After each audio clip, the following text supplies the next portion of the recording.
We have thus seen leaders in reflective moments and as they talk to members of their own flock. But what about their approach to non-Negroes?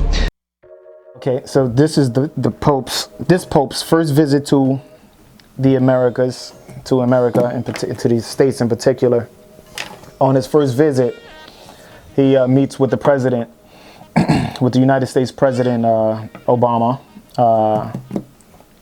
and during his visit, you know, everybody's waiting for something exciting to happen, which had happened, and is an interesting moment because he's asked this question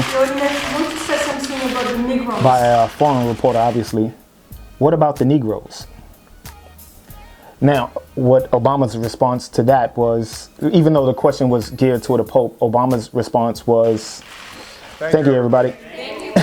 And then it ends. Now, that is the equivalent of Donald Trump not answering the Muslim question.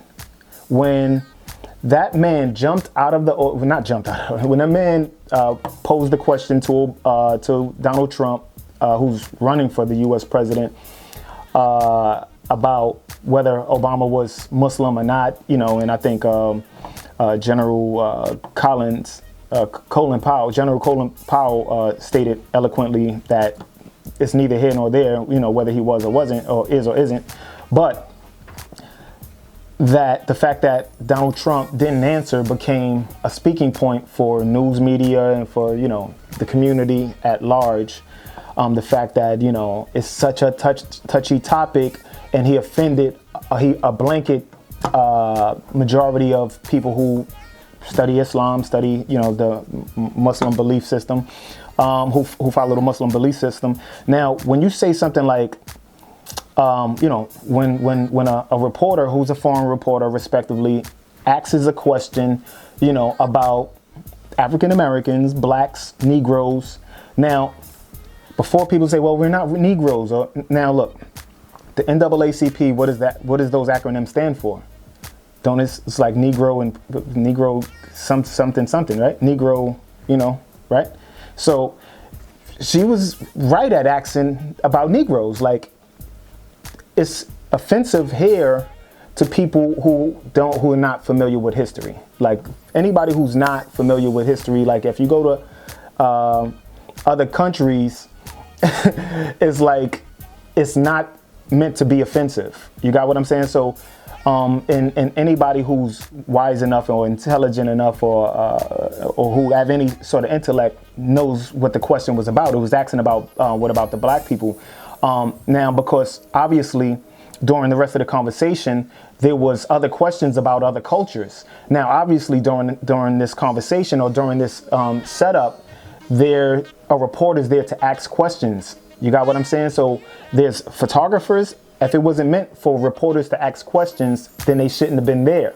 They should have just been silent photographers and people taking notes. Now, they was obviously given a chance to ask questions. Now, when the question about black people came across, there was no answer. You got no answer. Your answer was cut off. It was, okay, thank you, everybody. And that's it. Now you move on. When you was posed as a thug, you get an entire conversation. You get news write-ups. You can be good. You can be a thug, but you can't be a Negro. You can be everything that. You can be a criminal. You could go to the prison system. They make sure, you know, they do these things and put the U.S. presidents in a place where you're seen in the wrong light, you know, and it gets addressed. But here, a reporter is given an opportunity on the international stage, poses a question about what about the Negro? And the answer is there is no answer. We don't talk about that. So that mean you're of no concern on an international platform when you're 85% of the globe. It was a direct question, so you know, I don't know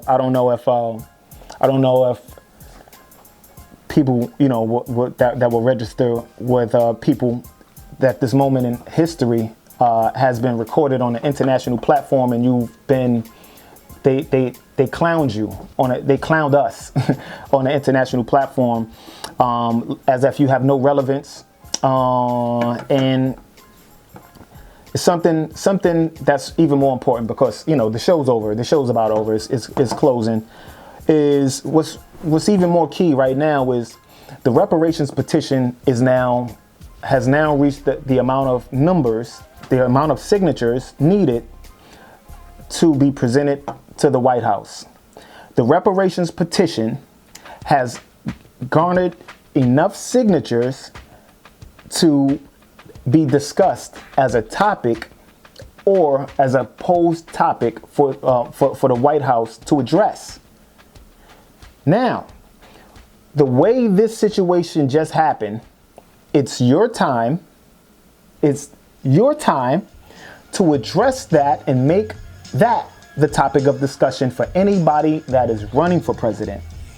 Anybody that's running for president and the sitting president now, who's a black president, Negro president, African American president, whatever he addresses himself as in the rest of his family.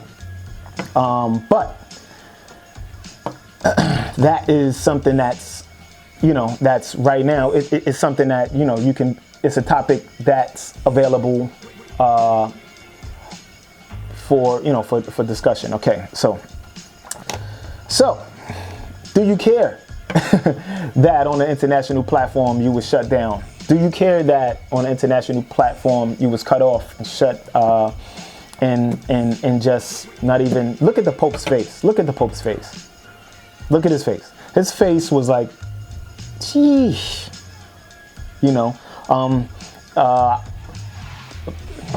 President Obama seemed, rightfully so, cringeworthy at the question because it's like, what are we, 6 years in? And, did we even talk about stuff like that?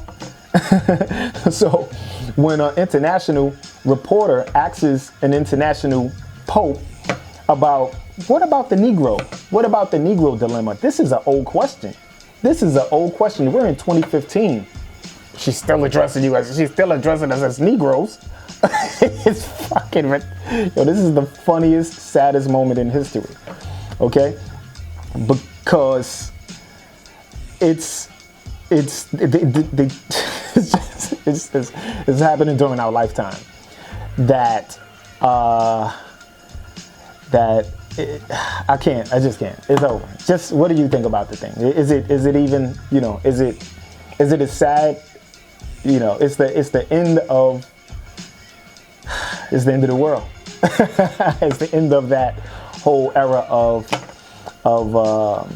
being intelligent enough to say, hey, listen, I could, his answer could have been, he could have responded several ways. The same way Colin Powell responded about the Muslim, the response about Obama being a Muslim. There were several ways to address that, such as he could have said, well, we address ourselves as African Americans, or you could have just let the Pope speak. He could have just let the Pope speak, or he could have addressed it himself, which he could have said, well, what about the Negroes? He could have let the woman finish her question, So what do you think? This is tailor-made for the soldiers. Televised like it ain't a revolution. Tell a friend who the truth is. Rawyal. They really in the trenches. They really want to Willie Lynch us. They really want to frame us with their pitches. This is the American dream, then you can pinch us. Maybe it's just... Your Excellency, want to say something about the Negroes? Thank you, everybody. Thank you, Paul. Thank you, guys.